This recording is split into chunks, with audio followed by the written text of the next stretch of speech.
डेलीभरीर ठीक गोटे दिन पूर्वर राति छाती भितर एक अजଣା भय।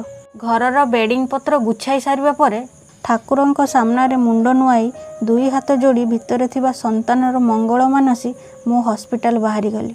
हॉस्पिटल पहुँचवा परे प्राथमिक चेकअप सरिला। डाक्टर कहले समय हो गलानी ऑपरेशन थिएटर को नेबाक पड़िबो। जेतेबेले मते से ऑपरेशन टेबुल उपरे शुआई दिया गला मो मन भितर एक अजଣା भय सृष्टि हैला। आउ आखिरु लुह धार धार होई बोईगला। मु निजको संभाली पारली नहीं, बहुत कांदिली।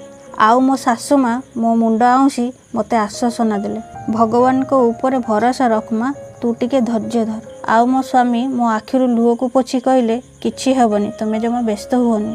बास सेमानक पाटरे एई पदक कथा मो भितर जने साहसी नारी को जन्म देला। सबु भय कुआडे हजिगला। मु आखि बंद करी ठाकुरन को स्मरण कली आउ ऑपरेशन पाई निजको प्रस्तुत करनेली। भितर जेतेबेले मोर ऑपरेशन चलथिला किंतु ऑपरेशन थिएटर बाहर चलीथिला आउ एक अपेक्षार युद्ध। मो स्वामी खाली एपट सेपट होउथिले। प्रतिटी सेकेंड तांको पई जुग जुग भली लागुथिला। मन भितर तांकर बहुत सारा प्रश्न गोळई घांटी होउथिला। किछि समय परे ऑपरेशन थिएटर रे नाली लाइट टे निभिला।